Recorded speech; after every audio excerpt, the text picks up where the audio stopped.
Hey everybody, welcome to Obscurities and Miniatures. It's Friday, which means once again we bring to you some obscurities in literature. And today I have one that is absolutely obscure because I even forgot that it existed. And I'm usually pretty good about those things. Today I bring to you Metalzoic, one of the DC original graphic novels by a very famous pair of authors who have worked together and collaborated on many interesting things, Pat Mills and Kevin O'Neill. So the more astute or nerdy readers might recognize those names as having created quite a few impressive and important characters over the years. Marshal Law being my introduction to the duo. We'll save Marshal Law for a whole other video, but yeah. You can see this is a bit worn, but this is the original graphic novel, and I want to say it came out around 85 or 86. It sounds about right. Let's see if it has it in here. 86. Okay. And you have a Sienkiewicz cover here, which is always cool to see. That man was quite the prolific artist. Still is. But yeah. I gotta admit, I was never a big fan of Sienkiewicz's art growing up as a kid. It always looked too wild and sketchy. And it wasn't until I was much older that it really started to click with me. And that's actually why I skipped over this for the longest time growing up. I wasn't exposed to O'Neill's artwork until I first stumbled across Marshal Law. And honestly, this feels like it probably was like a preliminary pilot for like some new, I don't know if it was a new series, but it feels like a 2000 AD type story. And I mean, considering, the pedigree of both of these authors, O'Neill and Mills being, quite important and prolific workers in early 2000 AD. Yeah, there's some interesting stuff right here. The Hunger Dogs. That's the only one I'm familiar with because I've read it in the Fourth World Omnibuses. The rest of these I can't say I have. I want to say this is probably around the time that Marvel was putting out similarly sized books in their Epic line and the Marvel graphic novels. I know my cousin was a hardcore Marvel collector back in the early 80s and he had a ton of them, but I don't think I remember ever seeing this. Now, one thing to know is these older graphic novels are a little bit larger size than like a regular comic, so there's a little bit more room to work with. My ratty dog-eared copy of Cole I got for like 50 cents from the local store because it was all mangled up. I love finding cheap books in the comic shop. So one thing, like I said, you'll notice right away is that there's no real gutters anywhere. The artwork takes up the entire page, and it's pure O'Neill. If you're a big fan of him like I am, I mean, this is just, pure overindulgence. And one thing, if you're also familiar with both of these men's work, is that it is overtly and incredibly violent and sarcastic and punny. But the thing is, everything in this book, for the most part, are giant robotic animals. And it kind of makes sense, and they kind of get into the reasons why that is. But it just feels like both author and illustrator were just having a field day coming up with all kinds of crazy stuff. We do have a few humans, and their explanation for why they're there is kind of, it works.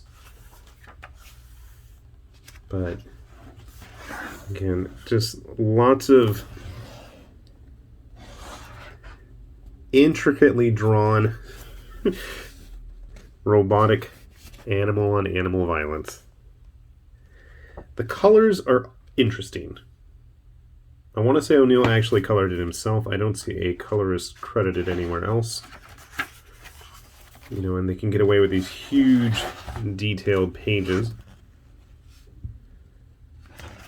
It really does seem like they're just indulging in drawing cool stuff and following the rule of cool. And I guess one of the nice things is when you have such a large page to work with, even when you do these small, tiny little panel by panel details, you still have a lot of room to work with. It's always kind of cool. You have kind of three converging stories. You have like the giant wheeled beast god mammoth thing as it rampages through the countryside. You have the macaca tribe of robot simians, and then you have our human friends as well. And there is a bit of a story, and it does seem to lead up to like they were going to go somewhere with it and have other things happen, but then it just kind of ends. So like I said, it feels almost like a trailer or pilot episode for what could have come next. And every time I look at the main character, who's named Armageddon here, it just reminds me of the buzzsaw-headed dude from Silverhawks. And I don't remember which came first. One could have influenced the other. It's quite possible. Of course, Kevin O'Neill has had a history of drawing funky, crazy-looking robots, dating all the way back to, what is it, Robusters and ABC Warriors. So it's not like the precedent wasn't already set there.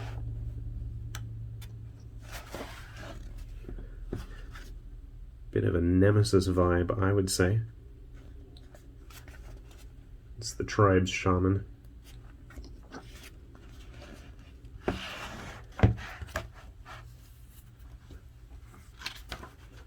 A bit of backstory about what was happening earlier in it. And again, once the action starts, you can tell they were absolutely relishing just throwing as much onto the page as they possibly could.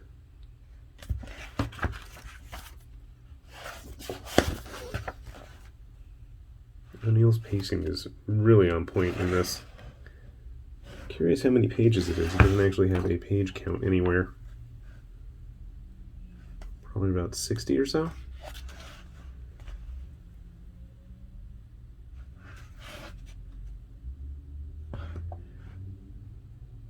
Gets into the process of how the robots reproduce in the wild, in that the male robots give their life force energy to the females in order to have the necessary parts to build the offspring with, which they get into how they put them together. I found that kind of amusing. They meet up with some of the other humans at the end, and stuff starts to happen, which I'm not going to spoil what's going on there. But we do actually get a bit of an explanation as to how things got to be the way they are, and the different time periods. The Necromic, the Robocene, the Metalzoic, and how things got to be the way they are. So, fun little book, and honestly, you probably could track a copy down for relatively inexpensive prices. You'd probably have to turn to the internet, is my guess. I don't know many comic shops that still have these older graphic novels like this laying around out on the shelves.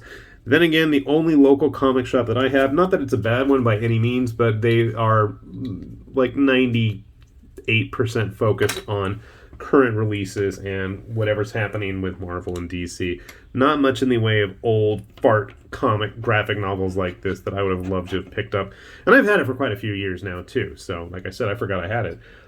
Just an interesting little discovery on the shelf that I thought would be fun to share with you all. So hopefully you found that interesting, and if you are, I'd say go take a look online at some of the secondhand type retailers, maybe ABE Books. I'll check Amazon myself, and if I can find a link, I'll put it down there at the bottom. Obviously, I haven't future-proofed this video. With that said, this has been High Lord Tamberlane with Obscurities and Miniatures, saying thanks for watching, and we will see you back here soon. Bye-bye.